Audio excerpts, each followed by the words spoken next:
Salut à toutes et à tous et bienvenue dans cette nouvelle vidéo. Aujourd'hui, on va parler des relations entre le Maroc et l'Algérie, deux pays voisins d'Afrique du Nord au rapport plutôt tendu, et ça depuis des décennies.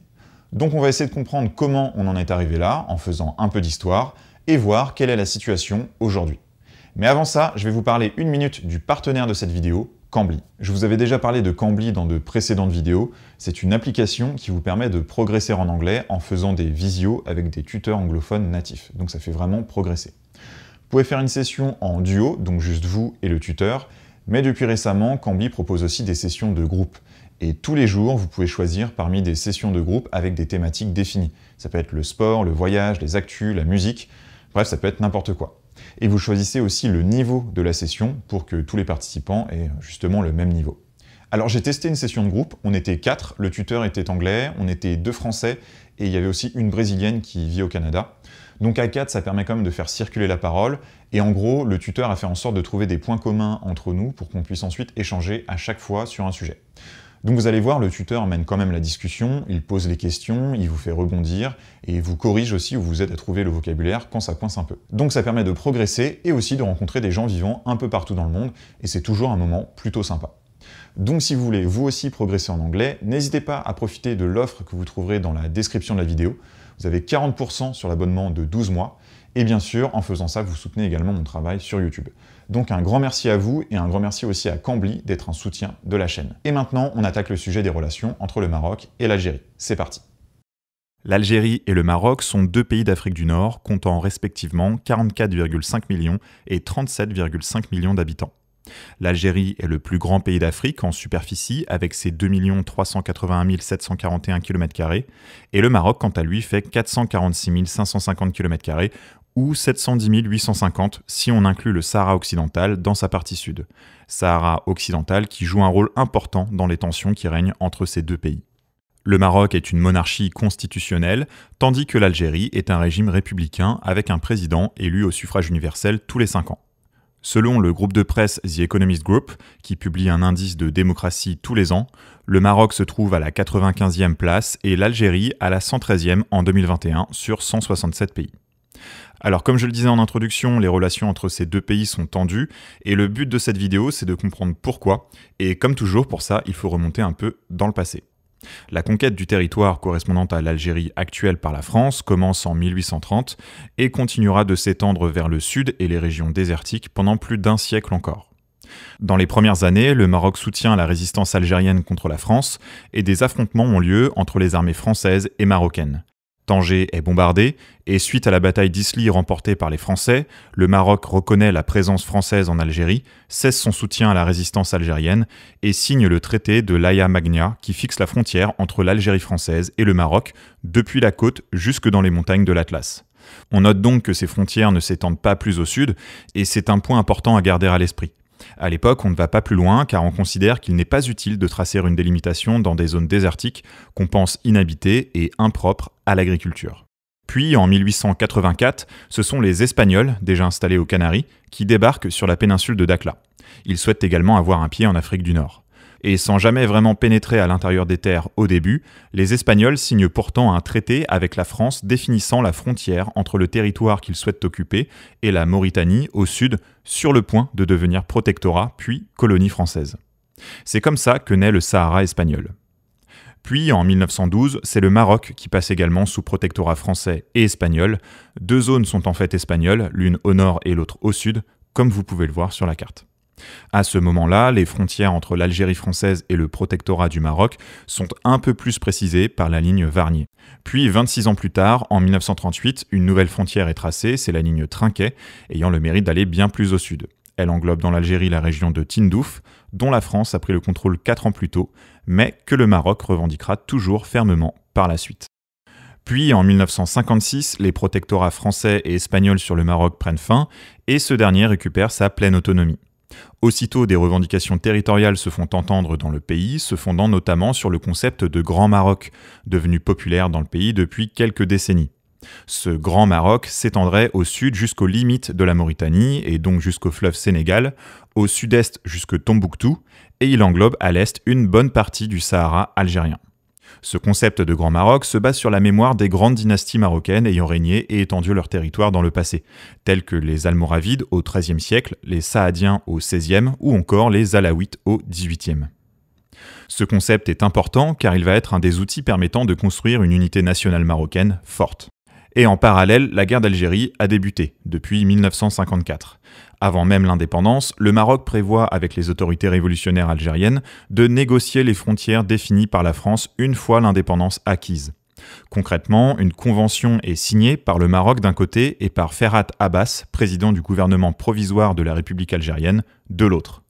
Mais ces négociations n'auront pas lieu car Ferhat Abbas est écarté du pouvoir juste un an après l'indépendance, en 1963. Le Maroc tenait notamment à renégocier toute une région allant de Béchar à Tindouf. Cette région avait été incluse dans l'Algérie française par la France durant les dernières années de l'Algérie française, et des prospections avaient conclu qu'elle pourrait abriter des réserves significatives de fer, de pétrole et de gaz.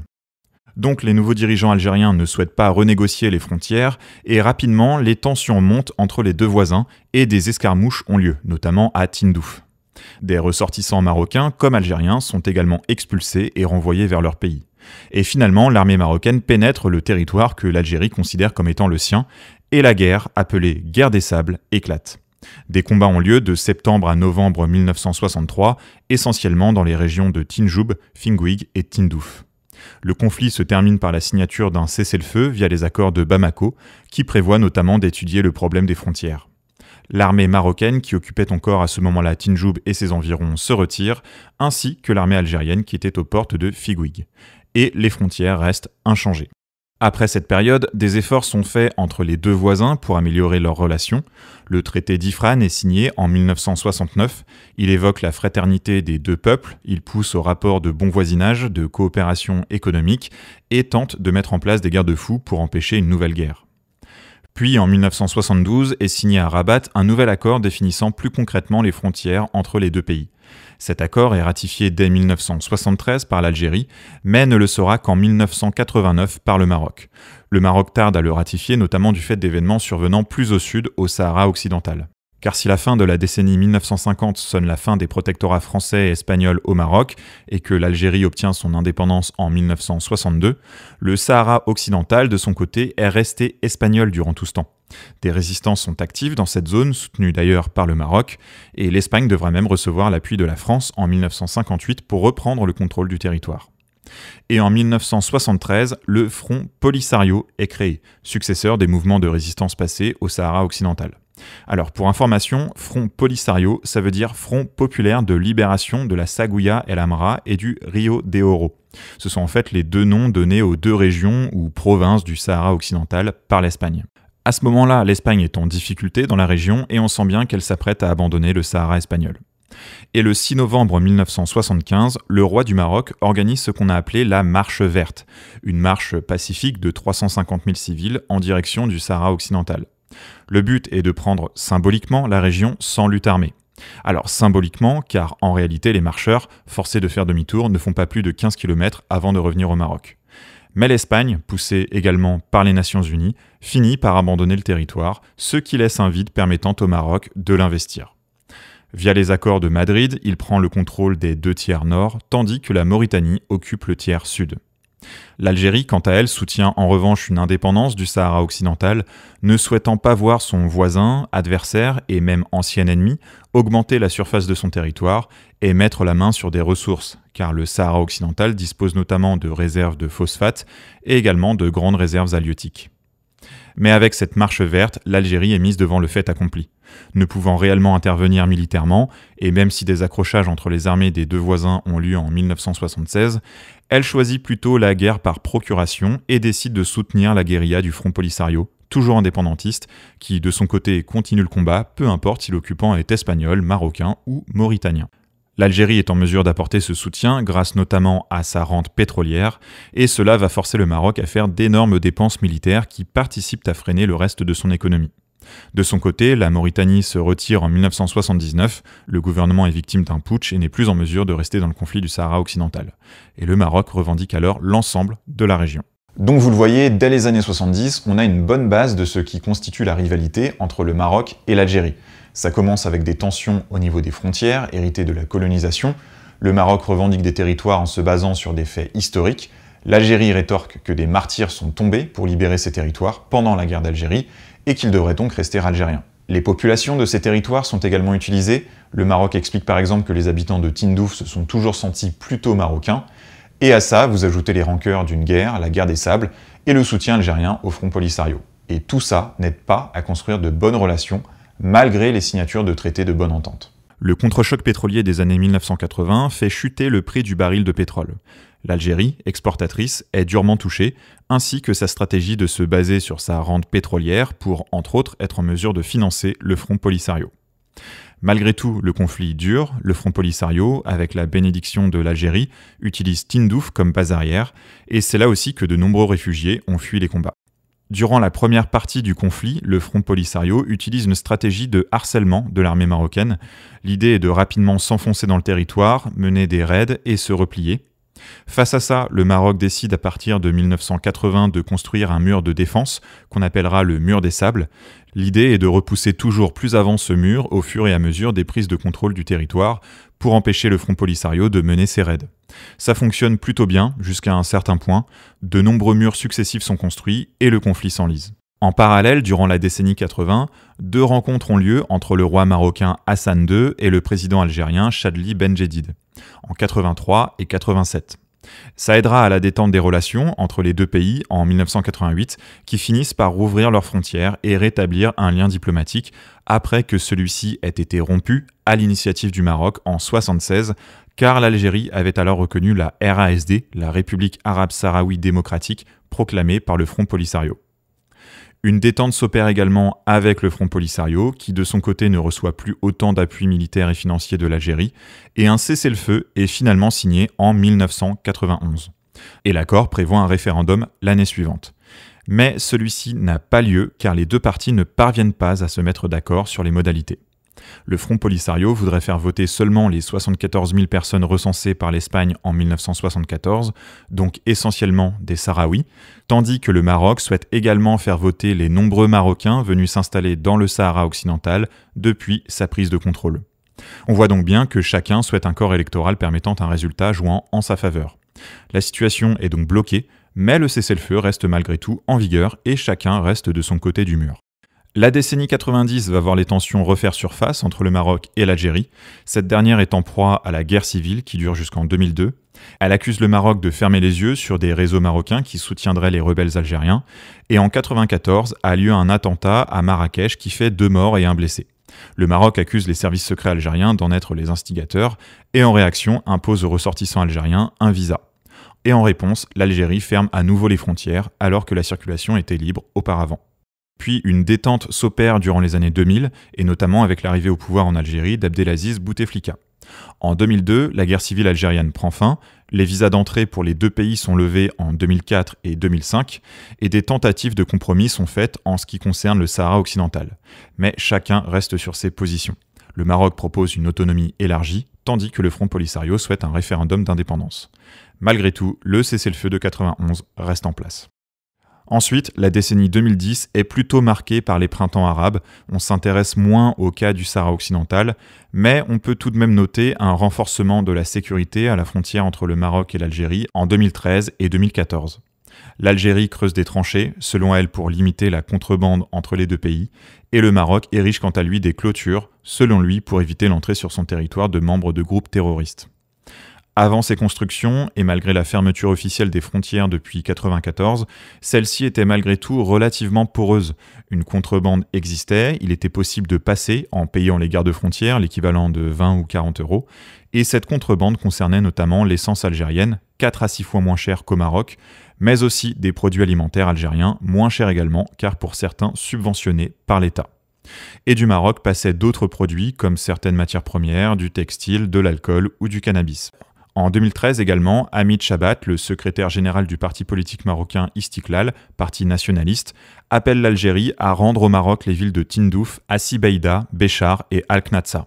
Pour l'Algérie, cela montre qu'une partie au moins des Marocains n'a toujours pas accepté l'intangibilité des frontières et n'a pas abandonné l'idée du Grand Maroc, qui menacerait l'intégrité territoriale algérienne. Autre fait important de la décennie, En 2017, le Maroc réintègre l'Union africaine qu'il avait quittée en 1984 car la RASD y avait été admise. Et les choses bougent réellement à partir de 2020. En novembre, des membres du Polisario bloquent la route reliant le Sahara occidental à la Mauritanie, empêchant des routiers de franchir la frontière. L'armée marocaine intervient pour débloquer la situation, mais dès le lendemain, le Front Polisario annonce la fin du cessez-le-feu qui était en vigueur depuis 1991. Le même mois, le Maroc conclut un accord de coopération sécuritaire avec Israël, alors que l'Algérie, de son côté, ne reconnaît pas l'État hébreu. Et le mois suivant, Donald Trump reconnaît la souveraineté du Maroc sur le Sahara occidental. Ce sont de grandes avancées diplomatiques pour le Maroc, mais tous ces événements éloignent encore un peu plus les deux voisins. Puis, en juillet 2021, le représentant du Maroc à l'ONU évoque l'autodétermination du peuple kabyle en Algérie, mettant en avant, selon lui, le deux poids deux mesures de l'Algérie, qui défend ce droit pour les Sahraouis, mais ne l'appliquerait pas aux Kabyles. L'Algérie prend cela comme une remise en cause de son intégrité territoriale. Et, en juillet 2021 toujours, éclate le scandale Pegasus, du nom d'un logiciel espion israélien. Le Maroc est accusé de l'utiliser pour espionner massivement des responsables civils et militaires algériens. En octobre 2021, l'Algérie décide également de fermer le gazoduc Gaz Maghreb Europe qui passait par le Maroc pour alimenter notamment l'Espagne. C'est une perte de revenus pour le Maroc et surtout le royaume dépendait à 97% du gaz algérien. Il devra maintenant racheter ce gaz algérien à l'Espagne, arrivé via le gazoduc Medgaz, entre autres solutions de remplacement. On voit donc que depuis fin 2020, il y a un regain de tension, les événements s'enchaînent, et tout cela mène à la rupture des relations diplomatiques entre les deux pays en août 2021, lorsque l'Algérie accuse le Maroc d'avoir provoqué de grands feux de forêt en Kabylie et de soutenir les mouvements indépendantistes de cette région. On est donc dans une phase de grand froid entre les deux pays. Il faut noter également la volonté de l'Algérie de grandement augmenter ses dépenses militaires en 2023, puisqu'elle double le budget de la défense, passant à plus de 22 milliards de dollars. Le Maroc, quant à lui, a prévu environ 11 milliards pour la même année. Les deux pays sont également en concurrence dans l'acheminement de gaz depuis l'Afrique de l'Ouest. Un premier projet, soutenu par l'Algérie, prévoit de relier le Nigeria à l'Algérie en passant par le Niger et donc en traversant le Sahara. Le second projet, soutenu par le Maroc, prévoit un gazoduc sous-marin passant le long des côtes atlantiques au large de 14 pays. Ces deux projets rivaux représentent une véritable opportunité. Avec le conflit en Ukraine et les prix qui s'envolent, ils pourraient offrir des retombées financières non négligeables pour chacun des deux pays. Une réconciliation entre les deux voisins n'est donc pas à envisager dans un court ou moyen terme. Les sujets de tension directe sont encore très présents et le cas du Sahara occidental n'est pas prêt d'être réglé avec la récente rupture du cessez-le-feu. De plus, les deux solutions évoquées, donc autonomie élargie ou référendum d'indépendance, comportent chacune des zones d'ombre. En cas d'autonomie élargie, qui gérerait les ressources naturelles, phosphates et réserves halieutiques notamment? Les autorités sahraouies ou Rabat? Si ce sont les autorités sahraouies, pourraient-elles en exclure les Marocains venus s'installer dans la région? Et en cas de référendum, on peut légitimement se demander si le perdant sera enclin à accepter le résultat. On a déjà vu les difficultés à trouver un terrain d'entente sur les modalités de ce référendum, notamment sur la question de qui doit voter. Doit-on inclure les Marocains venus s'installer dans le Sahara occidental, maintenant plus nombreux que les Sahraouis? Un refus de reconnaissance du résultat pourrait au contraire mener à une intensification de la lutte armée. Pour conclure, précisons que tous les éléments, historiques ou contemporains dont on a parlé dans cette vidéo, peuvent expliquer un cheminement qui a mené à ces tensions. Mais il faut être bien conscient qu'aujourd'hui, tout ça est englobé dans une rivalité ayant pour enjeu une domination et des influences régionales, au Maghreb, mais également dans le Sahara, voire dans le Sahel et l'Afrique de l'Ouest. Voilà, c'est tout pour aujourd'hui. Merci d'avoir regardé la vidéo jusqu'au bout. Comme d'habitude, n'hésitez pas à me soutenir en mettant un pouce en l'air. N'hésitez pas non plus à vous abonner à la chaîne pour d'autres sujets géopolitiques. Et comme toujours, un grand merci aux personnes qui me soutiennent financièrement sur les plateformes Tipeee et Utip. Et si vous voulez participer également, vous trouverez les liens en description. Voilà, à dans quelques semaines pour une nouvelle vidéo. Salut!